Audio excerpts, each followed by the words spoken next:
Saudara-saudara sekalian, pada modul ini saya ingin menjelaskan pemodelan Entitas Realization Diagram atau ERD.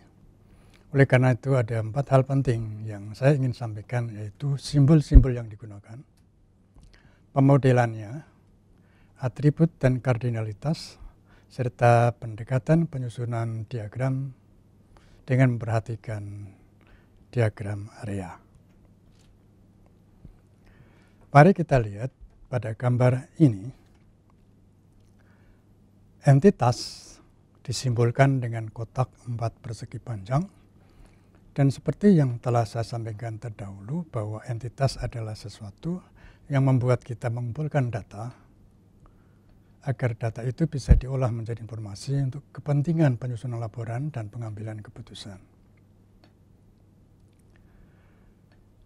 Entitas yang disimbol dengan kotak ini kemudian kalau dihubungkan dengan kotak yang lain, maka di sana ada relationship.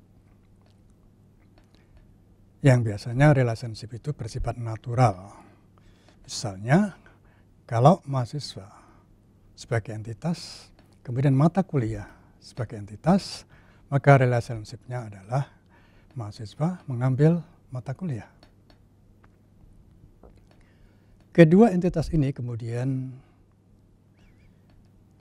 ditentukan juga oleh berapa yang harus dihubungkan. Misalnya, seorang mahasiswa boleh mengambil mata kuliah 1 sampai dengan 5. Oleh karena itu, untuk menjelaskan ini diperlukan kardinalitas atau cardinality. Sebagai contoh di situ, kalau satu entitas hanya berhubungan dengan satu entitas, maka kardinalitasnya ditulis dengan 1, 1. Tapi kalau satu entitas berhubungan dengan lebih dari satu entitas, maka kita berikan kardinalitasnya 1 dan banyak. Apabila bisa 1, bisa 0, bisa banyak, maka kardinalitasnya adalah 0, 1, atau banyak. Tapi bisa juga terjadi apabila entitas ini berhubungan dengan banyak entitas dan sebaliknya juga banyak, maka kardinalitinya adalah MN. Bagaimana cara memodelkannya? ERD hanya mengenal satu kotak, simbol satu kotak saja. Oleh karena itu semua entitas disimbolkan dengan kotak. Artinya kalau di sana ada entitas yang lain, maka simbolnya hanya kotak. Pada contoh ini ada 3 entitas penting, yaitu toko misalnya, staf penjualan, pemesanan, dan barang. Perhatikan bahwa keempat entitas ini adalah kata benda. Jadi label yang biasanya dipakai untuk mendeskripsi satu entitas adalah kata benda. Pemesanan adalah kata benda. Antara entitas penjualan dan entitas pemesanan terlihat bahwa satu staf penjualan akan berhubungan dengan satu pemesanan. Yang sebelah kiri, barang dengan pemesanan bisa saya jelaskan di sini bahwa satu barang dipesan oleh banyak pemesanan. Demikian sebaliknya.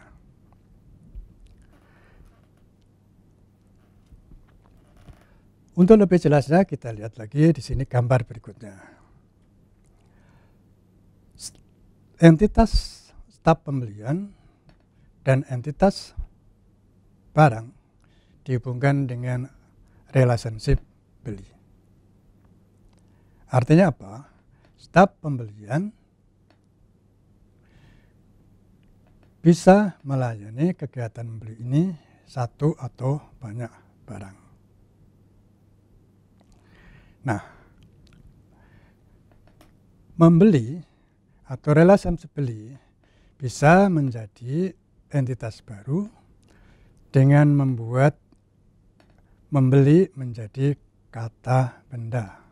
Oleh karena itu, di tengah akan menjadi pembelian. Nah, dengan memanfaatkan entitas baru, maka bisa kita hubungkan lagi dengan entitas berikutnya, yaitu pemasok. Oleh karena itu, pada gambar ini terlihat bahwa pembelian itu akan berkaitan dengan barang, akan terkaitan dengan staf pembelian, dan akan berkaitan dengan pemasok. Relationship kemudian disesuaikan. Pembelian dengan barang bisa kita berikan relationship terdiri. Staf pembelian dan pembelian kita berikan relationship lakukan. Dan pembelian dengan pemasok kita berikan relationship kepada. Saudara-saudara sekalian, setiap entitas perlu kita tetapkan kunci dan atributnya seperti yang sudah saya sampaikan pada matrik tabel key dan atribut. Jadi kita harus memperhatikan nama tabel yang berarti di situ adalah entitas, kemudian atribut yang bisa menjadi primary key, foreign key maupun atribut, dan ini akan kita gambarkan nanti pada saat menggambarkan ERD secara lengkap.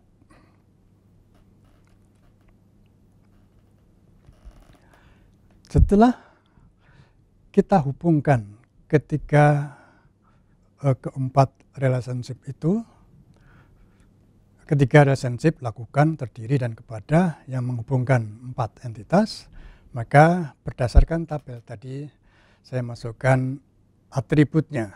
Pada staf pembelian di sana ada nomor staf, kode, nama alamat, dan nomor telepon. Sedangkan untuk pembelian, nomor pembelian sampai dengan harga total, barang, nomor barang sampai dengan harga satuan, dan pemasok dari nomor sampai dengan telepon. Perhatikan bahwa untuk setiap entitas ini perlu kita tentukan key-nya yang membedakan entitas satu dengan entitas lainnya.